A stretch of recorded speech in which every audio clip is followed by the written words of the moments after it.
story. You're going to have to wait for part 2 to hear the rest. Oh, come on. You can't leave us hanging like that. All right. Stay tuned. So where were we? Oh, yeah. The authorities had just spotted Kaz's in Thailand. Yeah, just casually hanging out in a hotel lobby with his Porsche. Right. But they couldn't just, arrest him right there. Too risky. Yeah, they needed to make sure they could shut down Alpha Bay at the same time, and they were also targeting another big marketplace called Hansa Market. Oh, I've heard of that one. Another dark web giant. Exactly. So they came up with this plan, Operation Bayonet, to take them both down. Okay, I'm all ears. So first they shut down Alpha Bay, right?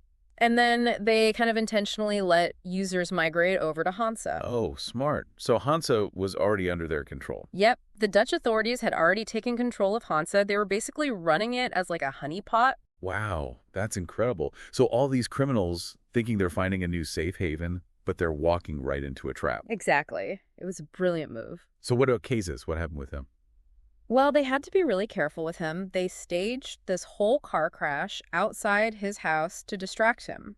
A staged car crash? Seriously? Yep. And when he ran out to see what was going on, that's when they moved in and arrested him. Wow, that's like something out of a movie. It is, right. But it gets even crazier. As they were arresting him, he tried to run back into his house towards his computer. Oh no, why? Well, it turns out he was still logged into Alpha Bay's server. If he'd gotten to that computer, he could have deleted everything, warned his team.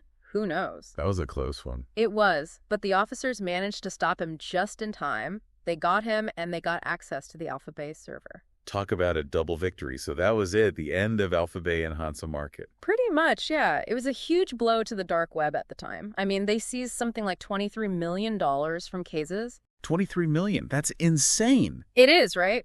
Gives you an idea of the kind of money we're talking about here. It does. So what happened to Cavazis after his arrest? Did he go to trial? Well, that's where things take another strange turn. Just a week after his arrest, Kaviz was found dead in his prison cell in Thailand. Dead? What happened? They said it was suicide. He supposedly hanged himself with a towel. Wow.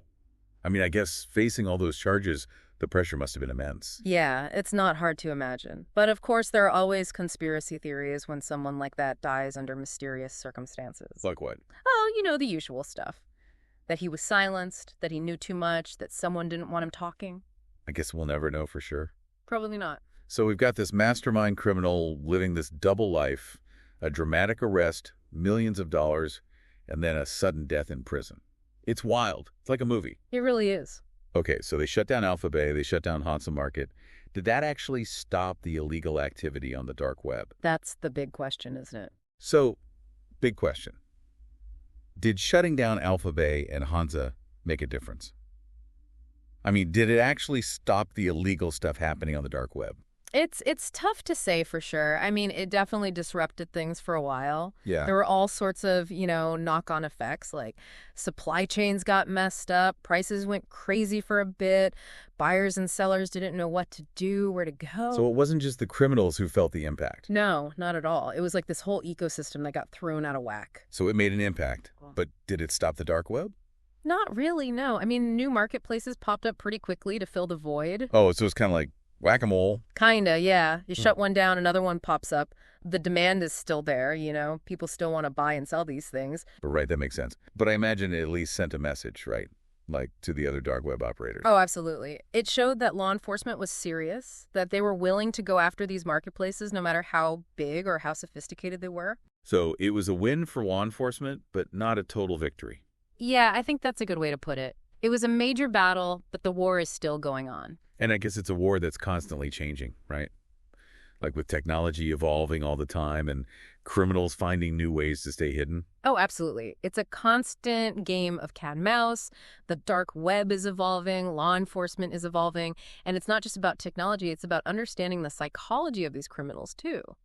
Yeah, that's something that's really interesting to me, the psychology of someone like Kazis.